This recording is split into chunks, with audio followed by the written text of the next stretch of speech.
started. So hello, happy new year. I mean, I can't believe we're almost done with the first month of the year. Happy 2022. Happy year number 27 of the, pandemic. Welcome to being home still. Here we are. We're still doing it. My name is Whitney or Whit, GMAT, GRE, and executive assessment instructor here at Manhattan Prep. Tonight's GRE free prep hour. So January 23rd, 2022, here we are. Tonight's free prep hour is going to focus on verbal. So we're going to talk about reading comprehension as it pertains to the GRE, and specifically we'll focus on the realm of inference questions, because these show up across all types of reading comprehension questions. And so if you're still somewhat new to the world of the GRE and you haven't encountered a lot, let's just take a quick moment and recap what the verbal sections of the GRE look like. So big picture reminder, the GRE starts with 2 essays, and then you'll see 5 what are called the content-based sections. And half of those will be verbal and half of them will be quant. And then there's always this one experimental, so that makes out the 5th one. And the experimental could be quant, it could be verbal. Right, we don't know. So a verbal section of the test, and I'm going to assume standard timing at this point. If you've received accommodations, then you'll want to kind of like look a little bit at what that means, like how that impacts your timing. But a verbal section, of which you'll have at least 2, and then if you get an experimental verbal, you might have a 3rd one. But each verbal section is made up of 20 questions and 30 minutes. So in general, we have about 1.5 minutes per question. That will differ with what types of questions we're working on. Now, the one nice thing about the verbal section of the test is that across the 20 questions, the order in which you see different types of questions is fairly fixed. So the first, let's call it like 7 questions will be vocab-based questions. And these are called text completion. You'll get 1, 2, or 3 blanks, and your job is to choose a word from answer choices to plug them into the blanks. So you're doing some reading comprehension in that you're trying to understand what the sentence means, and then you're having to understand the definition of these vocab words so that you can plug them in. Okay, so that'll be the first, let's call it 6 to 7 questions that you'll see. Then you'll see a chunk of reading comprehension questions. Often this will include a long passage that might have as many as 5 and maybe even 6 questions that accompany it. But this first section of reading comp will have about 4 to 5 questions. So we'll have gotten a little over halfway through the section. We'll have seen some vocab based, and we'll have seen one big chunk of reading comp. It could be one passage with a lot of questions, or it might be a couple. Usually in your first part of your verbal sections, you'll often see a long passage. Then you'll see another short section. So this time it's more like 3 to 4 questions of more vocab based. These are called sentence equivalents. Again, it's blanks, much like the text completion, but now you'll be picking 2 words for the blank, and they need to be synonyms. Again, you'll choose from answer choices. And then you'll wrap up the section with another chunk of reading comp. Now, none of the passages that are in the first set of reading comp will be utilized again in the second. So anytime you have a passage and its questions, they'll all sit right together. Now, another thing to note is that on the GRE, we're allowed to go forward and backward through the section. So anytime we're looking at a reading comp passage, it'll tell us how many questions it has with it, but we can also click forwards and backwards to see how many questions a reading comp passage has. Now, reading comp fits into 2 flavors. And these are kind of easy. It's the long passages and the short passages, but that's less descriptive. Like that's easier to see on the screen. Excuse me, a long passage you can scroll, and a short passage you will not be able to scroll. That's the whole difference. What's more meaningful is whether we're dealing with what's considered a content-based passage or a logic-based passage. So content-based passages are those that will feel a lot like something you would read in a textbook or an encyclopedia. Excuse me. So with a content-based passage, these could be very short, like a single paragraph or 2 paragraphs. These could even be very long and you end up having to scroll. Content-based passages always have the same kind of family of questions that come with them, and we'll look at those first. Then there are also logic-based passages. These are always short. They're 1 paragraph in length, and they only ever have 1 question with them. So they're this like very small exercise. And logic-based does not feel like it came out of a textbook. This feels much more like a contrived real-world situation. So someone is trying to promote some sort of plan or a new policy or a way of saving money, or predicting something that might happen to a crop, or who knows. So there's a whole bunch of things that they'll talk about in logic-based, but they're like little baby arguments is one way to think of them. Okay, so in the big family of reading comp, we have 2 different types of passages, I think is the easiest way to think of it. We have content-driven material, and then we have logic or argument-based passages. Now, again, with long passages, you'll know it's long because you'll have to scroll, and it will tell you which questions are based on the passage. That said, the passage isn't going anywhere. It'll stay on the screen, and as you click forward and backward and to see additional questions, the passage doesn't go anywhere. So you never have to worry about like clicking back to see a passage. It will always be on the screen as you need it. On the left, your questions will be on the right-hand side. Now, that's our long.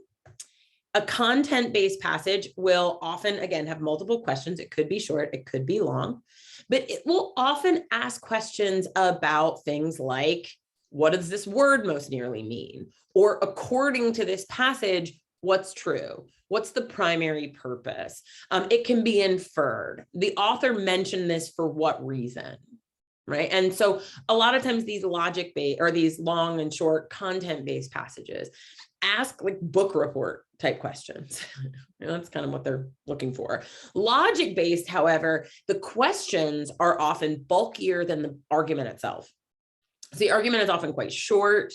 This one, it's only a single question. It's talking about things like, even if the manufacturer's claim is true, it's unlikely that the availability of these fat-free foods would actually reduce fat consumption, right? So it's this claim that someone's making. And the questions that often come with it are things like, how would you undermine this, right? Which of the following most seriously weakens or most strengthens, or which of the following is an assumption that this argument is based on? And then sometimes they'll ask you to draw your own conclusion or inference. Now, inference questions are the one question type that appear on both types of reading comprehension, both content-based and logic-based, which makes inference, I think, really important because you see them more often. That said, they're also important because we often misunderstand what they mean. So as test takers, it's really common for us to approach inference-based or draw a conclusion-based questions incorrectly, using the wrong intuition, so to speak. We use real-world intuition, and unfortunately, the GRE is not okay with that. Now, just to let you know that reading comprehension will at times come with other weird types of interfaces.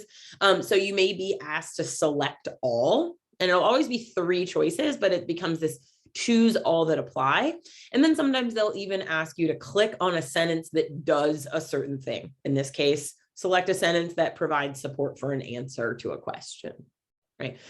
These are a little bit strange, right? This choose all that apply or this click on a sentence, but the instructions are going to be pretty straightforward in the middle of the test. And choose all that apply can be the interface for a variety of question types. They may ask you about weakening and then have you choose all that apply, or assumptions and choose all that apply, or draw a conclusion and choose all that apply.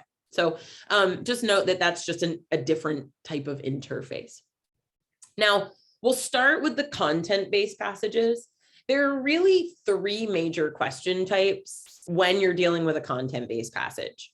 The first of those is the primary purpose. And so we're not going to really look at these tonight. There's plenty. We've made several lessons on reading comprehension and focusing on the question types, and primary purpose is usually the first thing we attack. So like, what was the author trying to teach us or tell us? So in general, the language of these questions is as follows. main idea, what's the primary purpose the author is primarily concerned with, etc. The thing that we're looking for, to just give you a little bit of a clue with these, is that when we're looking for primary purpose, we're looking for the biggest picture, the biggest view of the passage. And so the answered choice that covers what we like to say the most real estate, meaning which answer choice is going to best summarize the entire passage from start all the way to finish. So primary purpose, big picture. In general, we're looking for things that match the right tone and that really do encompass all of the passage without going way too far or without getting way too narrow and only looking at certain details of it. Now, the second most common of the question types for the content-based reading comprehension are what we call specific detail. And these are any questions where you are being asked, like, what did the passage say? So things like, according to the passage states, the author states, each of the following is mentioned, et cetera, et cetera. So these are questions that are like, did you read and do you know how to find details? Do you know how to find information when asked? And so for these, the answer will always come directly from the passage. It will be quotable, maybe not in exact words, but awfully close. There may be a little bit of paraphrasing, but nothing in an answer to one of these is going to come from outside of the passage. It will always come directly from the passage itself. So there's this third type of question, and this is the one that we're talking about tonight, which is the inference-based question. And so let's take a look at what these questions often read like. The author suggests, the author implies, or the passage implies. It can be inferred from the passage. A lot about this language is going to make us think that we're supposed to think beyond just the details. Right? The language of a detail says the passage states, right? It is mentioned in the passage that, right? So it makes it really explicit in a detail question that what we're looking for was printed on the screen for us. However, when we get to the inference-based questions, the sort of implication is that the answer isn't actually in the passage, that we are going to have to be creative and maybe think outside of the passage, or we'll have to find ways of synthesizing information in these very complex ways. And more often, we need to be interesting, because when we draw conclusions in the real world, we typically try to draw them in such ways that they're interesting. We like interesting conclusions. Here's the thing, is that if we do that, then we are misunderstanding what an inference question on the GRE actually means. So let me give you a little silly example. So here's a fact, right? Let's pretend that Louisa came running into the room and her hair is soaking wet. So I want you to type in the chat window and message to everyone, right? So not just host or panelists, but to everyone. What can we infer, right? What is implied by this statement? What does this statement suggest that is true? If Louisa came running into the room and her hair is soaking wet, you're welcome to grab the microphone if that's easier, or feel free to type. Yeah, so her hair is soaking wet. I love it. It's raining outside. She's maybe late. She came running into the room. She must be, frantically late. And if she's late, maybe she just got out of the shower. Any other possible inferences or implications or things suggested by this fact that you'd want to add? Because I think so far those all feel pretty good. Those all feel pretty good. So things that we might want to say, that it's raining outside, she's running late, maybe she just showered. Right? All of these would be real world inferences. Right? Every single one of these would be a perfectly acceptable real world inference. And in fact, we would probably pull in even other contextual clues to help us make predictions. Does she have an umbrella? Right? Does she got pranked? I love that one, Nikki. Did somebody pour a bucket of water over her head right outside the window? It's the, ice bucket challenge. Is the rest of her wet as well? I love that, Deborah. Like if it's just her hair and everything else is perfectly dry, I'm going with shower. If she's drenched wet, I might go with pranked. Or if like part of her jacket is a little wet or her shoes and her hair are wet, then I'm going to think rain outside. So I love this. We're going to think about all these other contextual clues that come with it. Here's the thing, is that's what we do to make real world inferences. That is all going to get us into a lot of trouble on the GRE, because the GRE inference is really just a specific detail in disguise. We are not allowed to try and bring in information outside of the passage, even common knowledge, like common sense stuff. We don't want to bring in.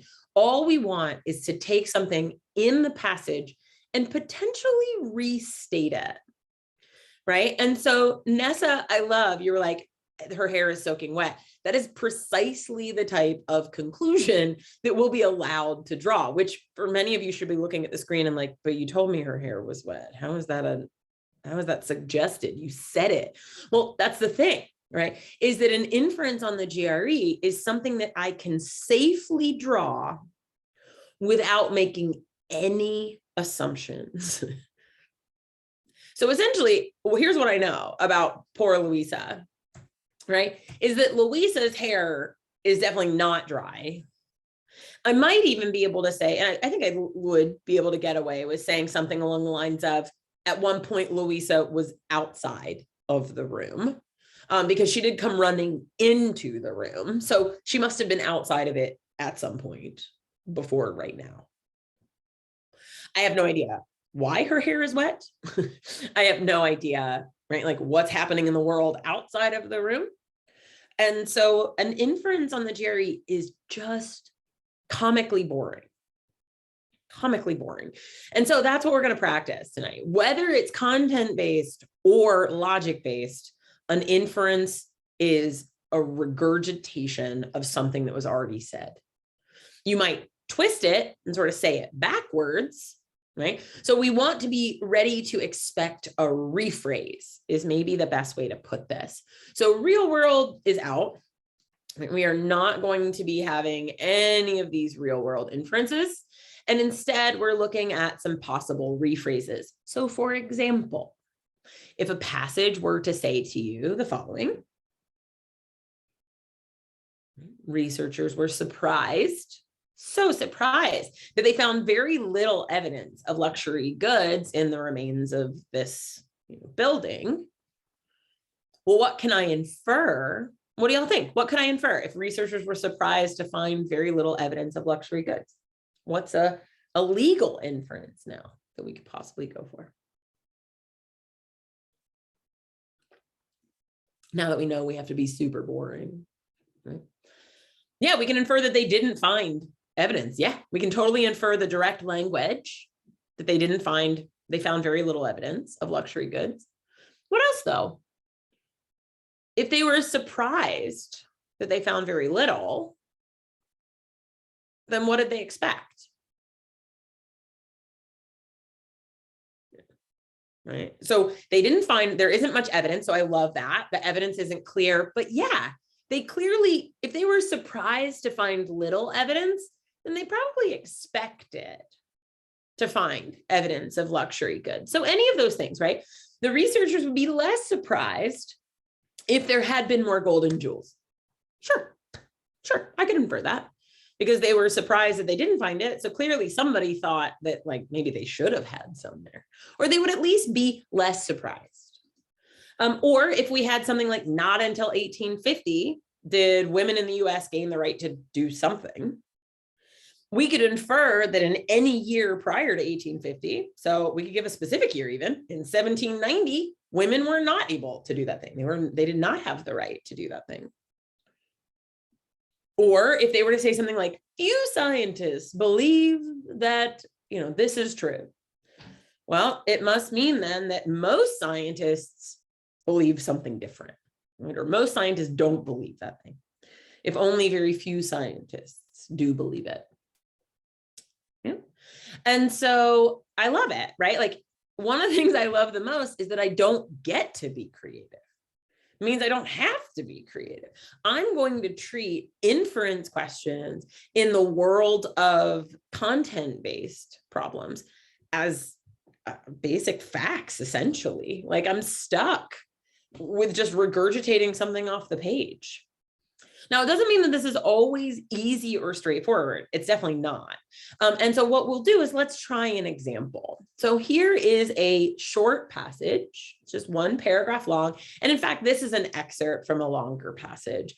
But this is the only section that we actually need for this one question. So we'll look at this as this very short passage and a single question with 3 answer choices. Now, our timing is 1.5 minutes per question. However, we want to move faster on vocab-based questions, take those down closer to 1 minute, so that we can then spend more like 2 minutes answering our questions in reading comprehension. And when we're dealing with content-based, we often front load time into reading. So let's say we have a passage and it comes with 3 or 4 questions. We'll spend a bunch of time in the beginning, maybe like 2 minutes, 3 minutes, just reading the passage. And then we'll have another minute or so per question. So for this one, I'm going to give us a little extra time, even though there's fewer answer choices, but we're kind of trying this out. So I'll give us about 2.5 minutes to read the passage and choose an answer. Send me your answer privately, but I'll set the timer and then we'll chat about it.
All right, if you have not sent me your answer yet, please do. I love what I'm seeing. Would anybody be willing to hop on the mic and explain the answer that they chose? A couple of answers come in early, and so I'm happy if anyone would like to try and hop on the mic. You don't have to, but I don't want to call on anybody. I feel like cold calling in the middle of a workshop seems terribly mean, but. Hi, Whitney. It's Deborah. I'll try. I love it. Deborah, give it to me. You got an answer in really early, and in fact, you got the right answer. So well done. So I'm excited to hear your explanation. Good. Well, that makes me feel a little bit more confident about speaking. Good. So I chose answer B.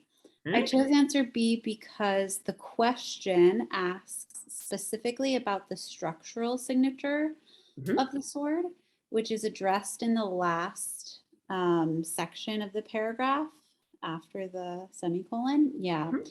So here we talked about two different types of signatures. One was like a physical signature, and one was a structural signature.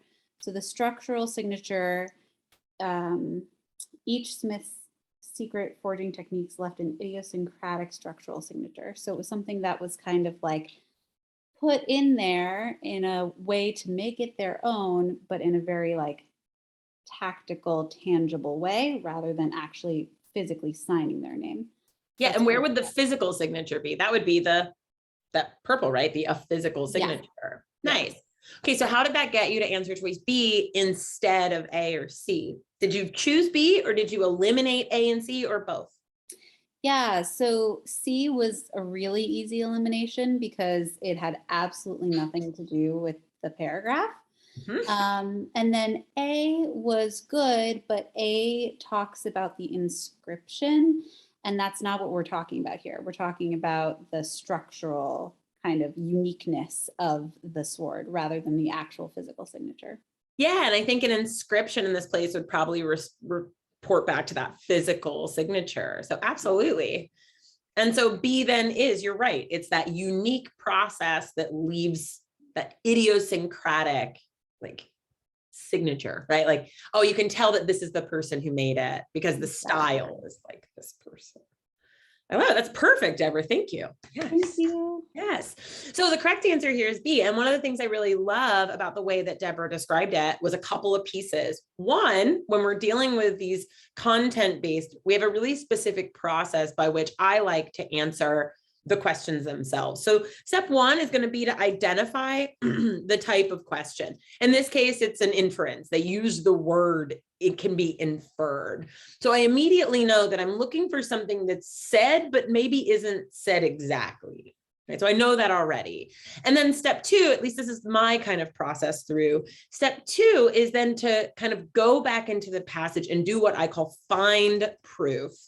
So Deborah did this beautifully by saying, all right, well, the question asked for a structural signature. So I went back to the passage and found it. Right. So we go find that express place.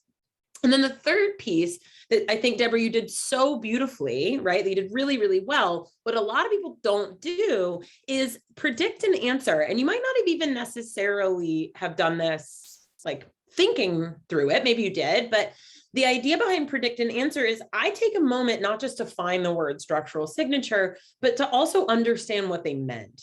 Right. And so Deborah explained that to us as like, it was the way they would sign it without actually signing it. So it was more like a symbolic signature, so to speak. You could almost imagine it like a fashion designer.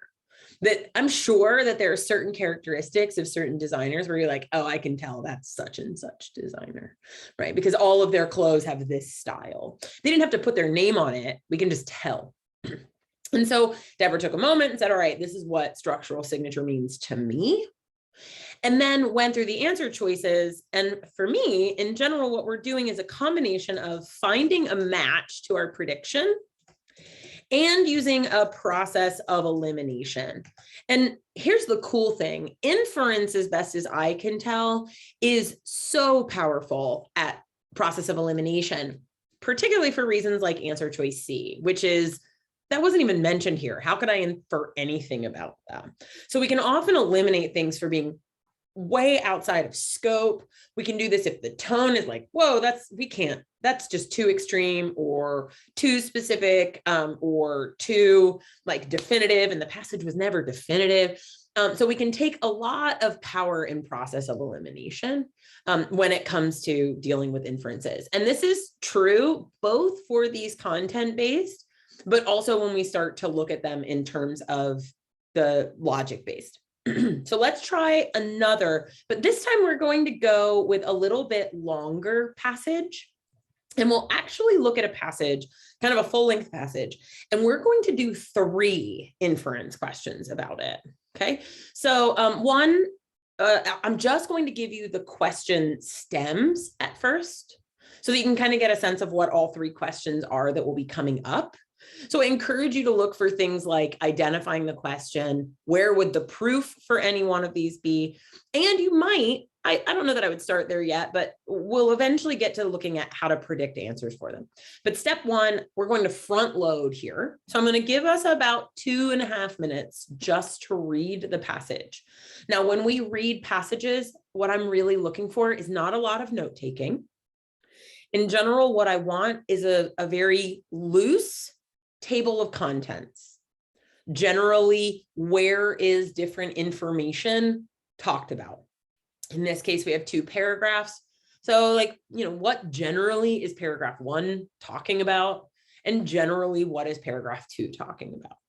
All I want is a good understanding of the layout so that when I go to find proof, I know where to look.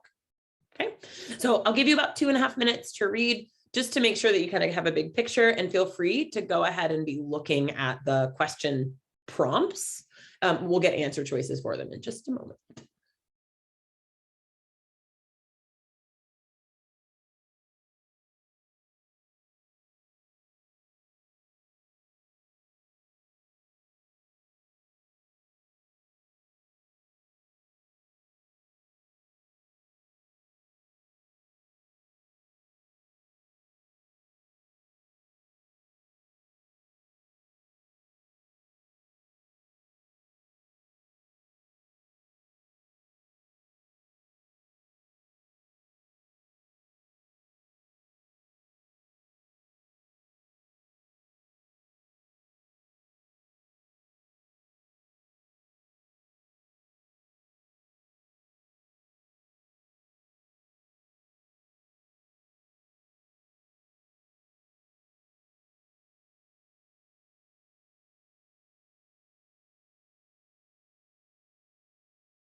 All right, so 2.5 minutes, hopefully you've had a chance to at least read the passage and sort of take in what's being talked about. We're talking about, how similar Mars is to Earth, and this idea that could there be life on Mars? Was that possible? And in the first paragraph, we start to talk about one specific probe, the Mariner 4, but some thoughts about, could there be life on Earth, and what were the signs of it? And then in the second paragraph, we get discussion about more recent probes, and specifically the rover's Opportunity and Spirit. So we continue to get more and more deeply into this idea of liquid water, right? And the idea that could there be water on Earth, and that, or could there have been water on Mars in order for there to be life, right? So paragraph 1, big picture, life on Mars. Paragraph 2, all right, now let's look more specifically at like water. And if there was water at one point on Mars, then we might feel better about there having been actual life there. So we have 3 questions. In this case, all 3 are about inference. That's not entirely common that all of your questions would be inference, but it's possible. Usually you'll get at least one other type, like a detail or a main idea. But in this case, we have a super big picture. Each of the following can be inferred except. So in this case, finding proof is tough. They're not sending us back anywhere. So we're going to have to check answer choices. So that's going to be time consuming. So let's keep that in mind. In the second, we're at least directed. In the first paragraph, the author most likely mentions the discovery of ice caps to suggest that. That's awesome. We can go, we can find proof, we can predict an answer. So that question might be a better one to start with. And then the last one is going to be a choose all that apply. It can be inferred from the passage that which of the following characteristics of a planet would imply that it might support life. This is somewhere between the other 2. So it's not as specific as the second question, but it's not quite as general as the first one. That said, choose all that apply, I think, are the most annoying because it really is all or nothing. So I have to correctly assess all 3 as to whether they are or are not, right, inferable in this case. And if I accidentally select one too many, or if I don't select one of the right ones, then I get the whole question wrong. So just know that choose all that apply. I want to work on them, but I don't want to spend a whole bunch of extra time going back and forth and back and forth. I want to make a decision and keep going. So for that reason, let's start with the second one because it's the most kind of specific. It's pointing us to the closest place. So in the first paragraph, the author most likely mentions the discovery of polar ice caps to suggest that I want you to follow steps 2, 3, and 4. Go find proof, try to predict an answer, and then begin to look at your answer choices. I'll give you about a minute 15 to do the whole thing. Okay, so take your time, but make sure instead of going straight to the answer choices, you do go back to the passage first.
Right. Send me your answer privately if you think you've got it.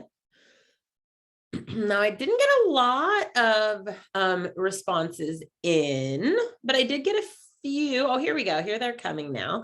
All right, so let's see. Does anyone else want to try one? So far, just to let you know, if you submitted an answer, you submitted the right answer. So if that bolsters your confidence a little to hop on the microphone, would anyone else? So like Nessa or Kingsley or Mickey, I got correct answers from the 3 of you as well. Would any of you want to try and explain why you chose your answer? It is correct answer C this time.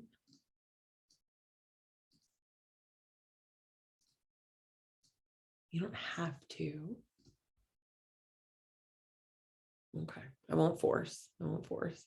So let's take a look then. We've got the discovery of polar ice caps. So we're going to follow Deborah's lead from the last one, right? So the author mentions the discovery of polar ice caps. So let's go find it. As early as the mid-17th century, astronomers observed polar ice caps. Okay, so there's definitely something that could have been seen on Mars. They were discovered on Mars. Okay. And by the mid-19th century, scientists discovered other similarities to Earth, including the length of day and axial tilt. So, okay, it sounds like these, early mid-17th century astronomers observed polar ice caps and then other similarities to Earth, which means this must be a similarity, that polar ice caps that are on Mars must be some sort of similarity to what can be found on Earth, because so are things like length of day and axial tilt. So let's check out our answer choices. Until recently, their ice caps were thought to consist of carbon. No, I have no idea where that would come from. No. Martian polar ice caps were made entirely of water. Okay, also, I have no idea about any of that from that first paragraph. Mars has only a small fraction of the carbon dioxide. That has nothing to do with the discovery of polar ice caps. And conditions on the planet were once very different than they are now. I mean, that's certainly possible, but that's not what's shown by this polar ice caps. So no. But why C? Because Mars has multiple similarities to Earth, including the existence of polar ice caps. Yep. Scientists have discovered other similarities, polar ice caps being one of them. Yeah. So notice this isn't something that's creative. It's come directly from the passage, which is nice. I like it. Okay, so correct answer C. Let's try it again, but this time with the 3 different choices. This time our job is to see, it can be inferred that which of the following characteristics would imply that a planet might support life. Okay, so again, we'll take a little over a minute and then hit me with your answer when you think you've got it.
So when you send me your answer privately on this one, just list out which answer choices you think. So is it like A and C, B and C, A, B and C, right? So whichever ones you think are inferable, send that to me privately.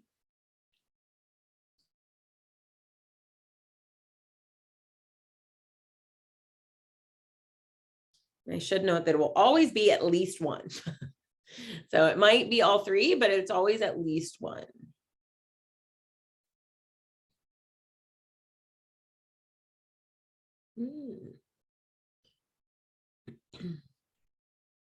Okay, definitely trickier. I've got a few answers coming in. So which of the following would imply that it might support life? Well, a lot of this passage is about what would be what we would expect to see in a place that supports life. So it's not going to be that we can go straight into the passage and look for a specific detail and then pull it back out. We're going to have to go answer choice by answer choice. So let's start with A. And where do they talk about a significant global magnetic field? Well, they talk about a substantial, close enough, global magnetic field. And it says that, talking about, the probe, Mariner 4 probe revealed Mars that had no rivers, no oceans, no signs of life. Moreover, so we're really talking about the signs of life again, it was discovered that Mars, unlike Earth, so we know that Earth does have life. Last I checked, we were here, right? So that Mars, unlike Earth, no longer possessed a substantial global magnetic field. That implies that Earth currently does, right? Because unlike Earth, it doesn't. So Earth, it does. Earth does have one, Mars does not.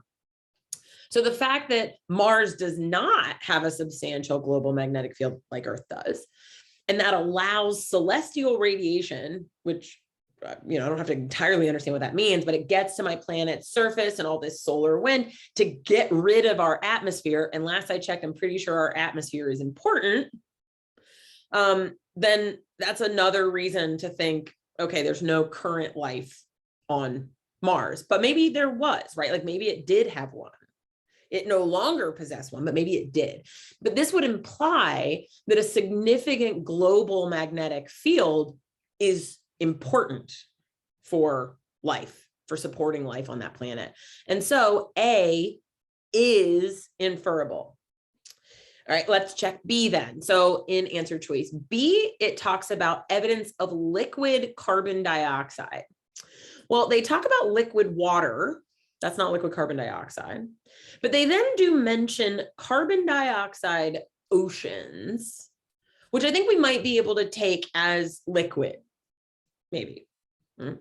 And why do we bring up carbon dioxide oceans? It says others posit that alternative explanations, such as wind erosion or carbon dioxide oceans, may be responsible for these formations. Hold on, what formations? Let's back up. Most recent probes have investigated whether there was once liquid water on Mars, and some scientists believe that this question is answered by the presence of certain geological landforms. Meaning, if there are certain geological landforms there must have been liquid water. That's what some scientists say. Like, oh, there must have been liquid water in order for these mountains and ravines and whatever to have been formed. But some people are saying, well, actually, no, carbon dioxide oceans could have done that. This doesn't imply that carbon dioxide oceans can support life, because we certainly do not have carbon dioxide oceans. That would be very strange, right? We have, hydrogen, two hydrogen oxygens, right? We have H2O oceans, which is very different than CO2 oceans. And so the second one does not. I need to be careful with this one, but it does not imply supporting of life. And then the average daily level of sunlight, we might want to see celestial radiation as sunlight reaching a planet's surface, but there's actually nowhere here where they say sunlight, because celestial radiation isn't necessarily light. Right? Radiation comes out of, X-ray machines and microwaves, and that's not light in the sense that we would call it sunlight. And so there is no evidence at all that talks about level of sunlight in any capacity.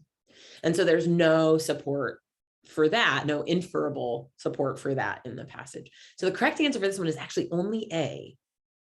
It's only A. So be careful, just because this idea of liquid carbon dioxide is mentioned doesn't mean that it's mentioned in such a way that it now implies that life would have existed there. Right? So inference isn't always easy, right? And it gets more complex the more or the less specific the question is, I think. All right, one more of this type. And then before we wrap up today, we'll try two of the more argument-based, and I think you'll like those as well. I like to start with the hard stuff first, and then we'll look at some of those next. So we'll try this one. Each of the following can be inferred from the passage, except this is going to take a while because I now have 5 answer choices I have to check. Now, each can be inferred except if I can infer something, I eliminate it. I'm looking for the one thing that I cannot infer. Okay, the one thing I cannot infer. So once again, we'll take about a minute and a half.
All right, here we go. Answers coming in. I've got a lot floating around the same two answers. So lots of love for D and E. And so this is great. A, B, and C are all things that I think are a lot easier to locate. Right, so which can be inferred? So we'll start with answer choice A. The presence of certain geological landforms is not proof that there was once life on Mars. Well, the fact that we answered that later question gives us our answer to this. Right, we have this whole discussion about some scientists thought that the presence of certain geological landforms said there was clearly water on Mars, but there are alternative explanations. And so that's absolutely something we can infer. We can find that the presence of certain geological landforms isn't definitive proof because there's some disagreement among scientists. All right. Similarities to Earth bolster the idea that a planet might be or might have been capable of supporting life. Absolutely. That's the whole discussion about comparing Mars to Earth and what their similarities are. So we can definitely infer that. And the absence of that global magnetic field, again, we found that somewhere else, suggests that it would be very difficult for Mars to have life. Absolutely. So now we're down to the last two. So the presence of water activity on Mars is related to the possibility of life on Mars. And the claim that there was once water on Mars has only marginal support from recent discoveries. Well, the idea that the presence of water activity is related to the possibility of life on Mars is pretty much talked about in the entire second paragraph. So we have a big chunk here about most recent probes have investigated whether there was liquid water, right? And this idea that if there was liquid water, right, these findings that there may have been liquid water substantially bolster the claims that there was once life on Mars. So the presence of water activity is related to this possibility. It is, right? And so these Mars rovers finding some geological evidence of water is good. So that would give us support here. E, however, the claim that there was once water on Mars, it seems that, some scientists believe some scientists believe this question is definitively answered. Others posit that there may be alternative explanations, right? Alternative explanations may be responsible. But these later rovers have both discovered evidence of water activity. So it would seem that it's not just marginal support, but it's support. And I think the language here of has only marginal support is something we can't infer.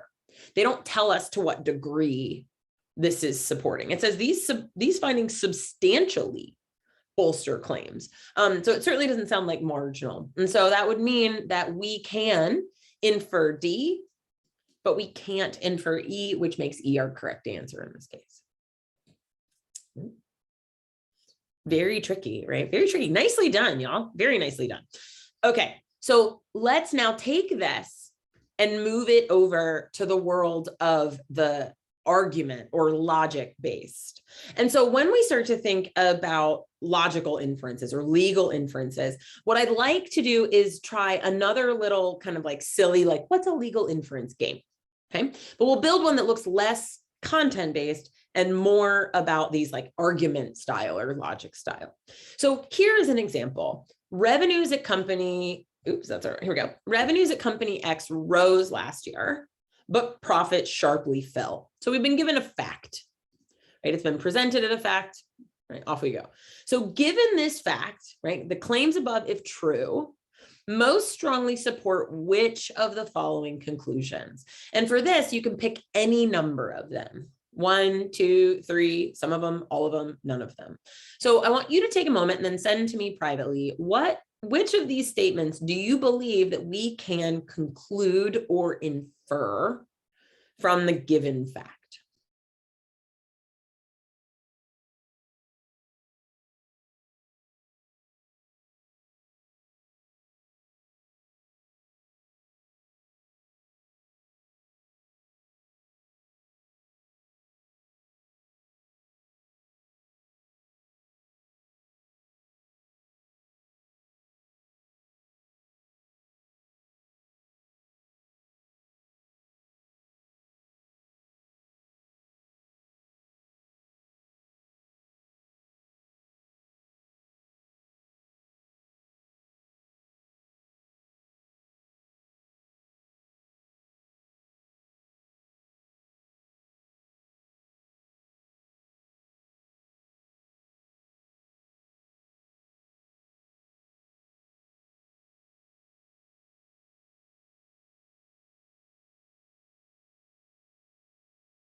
All right, so I'm getting a couple of answers in.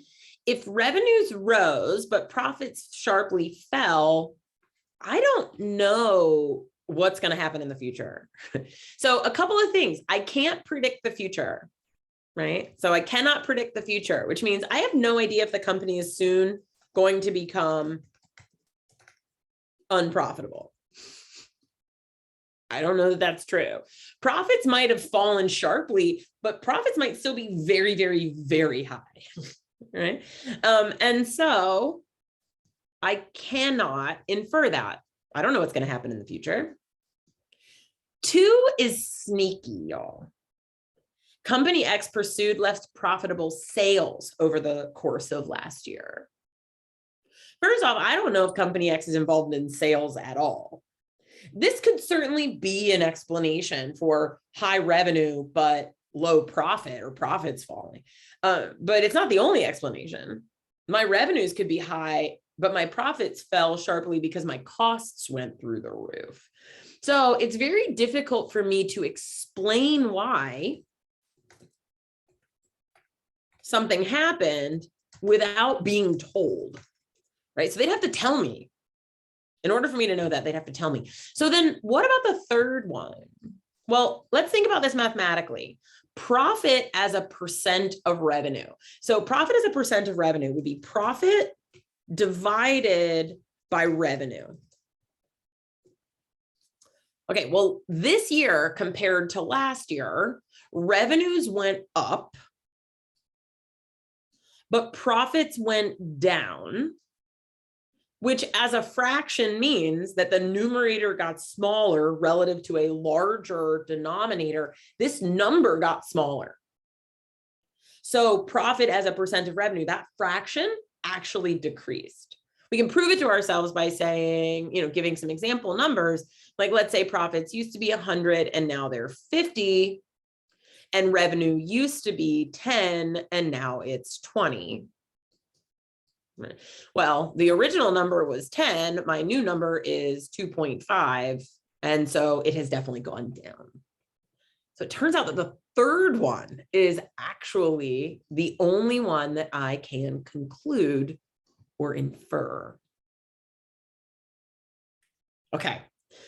What I'm looking for in the world of these logic-based is something that I can absolutely prove without any added information. I'm not going to try and imagine what the future holds unless I say things like might, like company X might become unprofitable. Sure, as long as I say might, as long as I say may, or I keep it really soft language, I can kind of say anything I want. Like I might be struck by lightning one day. Let's hope not, but it's possible, right? And so I can always say things with very soft language, very, very soft language. But I need to be very careful if I'm trying to draw conclusions that are big. Yeah. So we are going to try one. And in general, we have about 2 minutes to do the whole thing, because for these, we have one passage, one question, just this. So we have about 2 minutes to read the passage and answer the single question. Note in this case, which of the following statements can be most properly inferred or concluded from the information given. So we'll read, and then you'll have to just check them one by one, right? Because they'll always be very general. These will never send you back to find proof, okay? So our job in this case is to do as best a possible job of process of elimination. Here you go. Good luck. Enjoy.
I should note for this one, it's only going to be one answer for this one.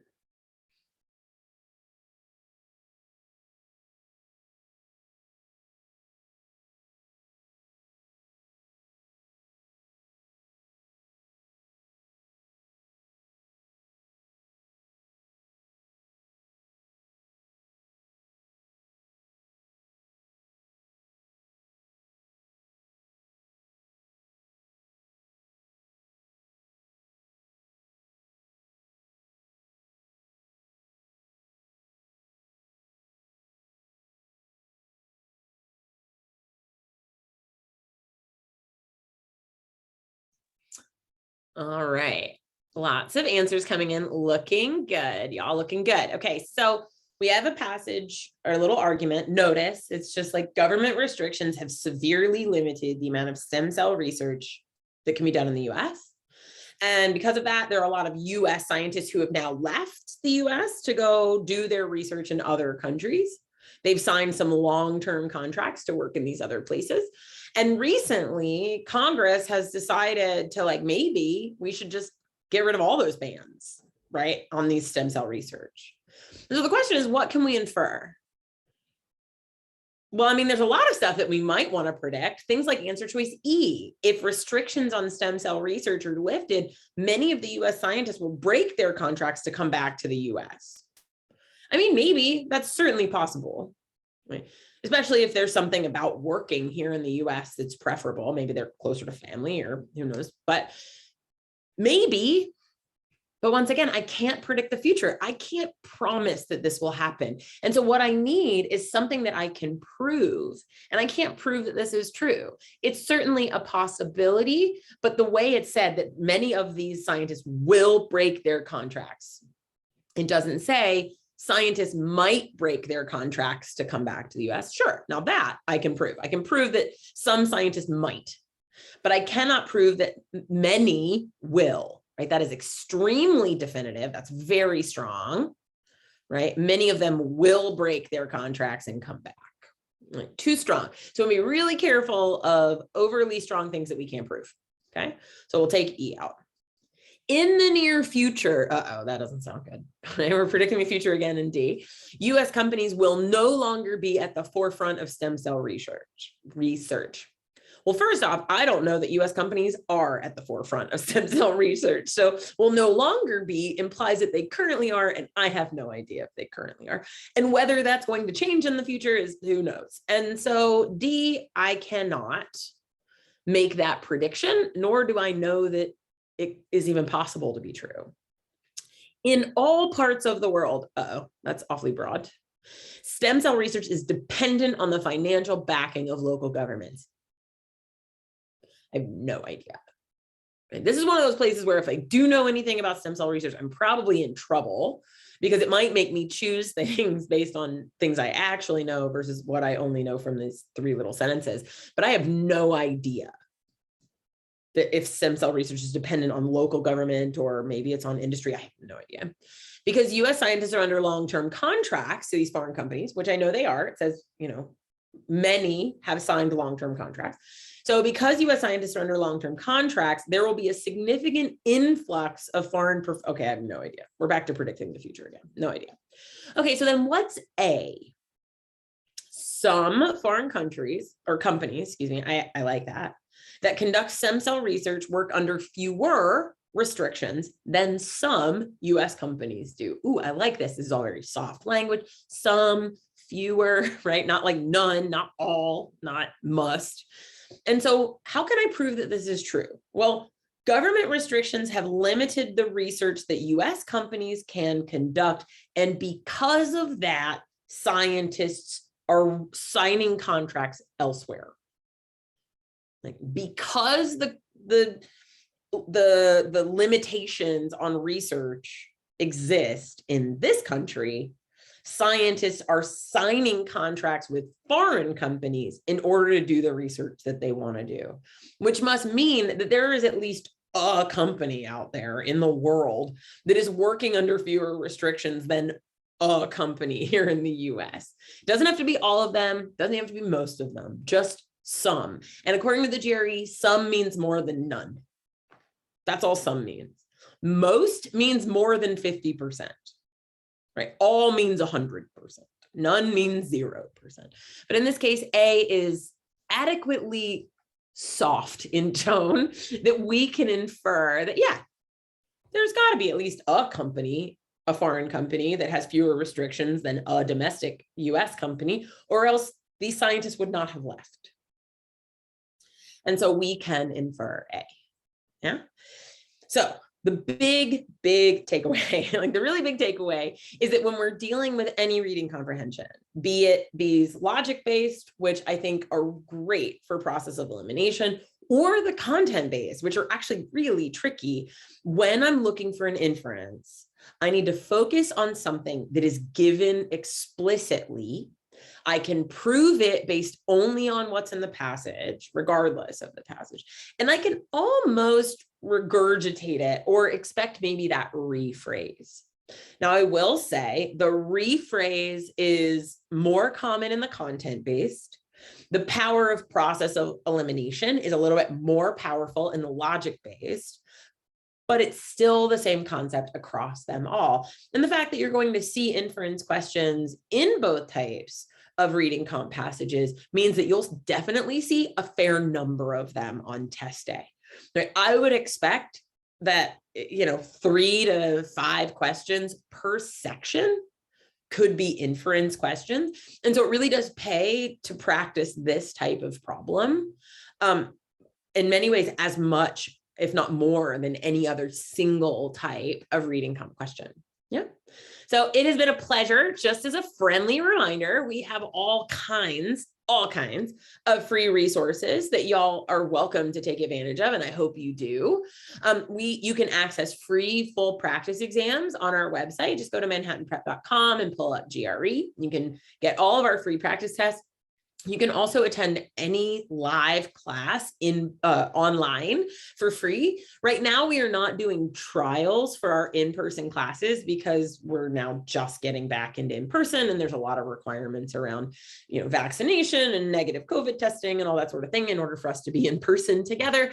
But if you'd like to attend a free trial online, you can attend a session 1 of any of our live classes online by following that site to manhattanprep.com/GRE. And you can sign up for any upcoming classes that we're going to have. That session 1 is always free. And so by all means, come and check us out, see what you think.